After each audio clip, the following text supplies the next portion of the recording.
So, hello mga viewers, mga friends na ko din ha, nga gwapo-gwapa. So, dara di ay akong gulay. Muni, ila-ila tamo sa akong gulay, mo din ni si kamunggay. So, isagol na to ni sa atong gulay karon, si kamunggay. Si tinangkong, aras tinangkong. Isagol gyapon na to ni. Si kalabasa. Oh, kalabasa. Ato po ning isagol si kalabasa sa atong gulay.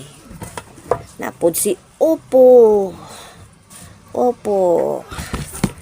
Isagol gyapon nato ni sa atong gulay. Siyempre, dili mawala si Carlang. Diba? Kagmatoy pero okay na ni siya. So, monita na ni ako ang gulay. Dali na, maggulay na ta. Kailan naman mo sa mga gulay karon kung unsa akong gulayon. Sige na mga viewers, maggulay sa ta. Bye-bye!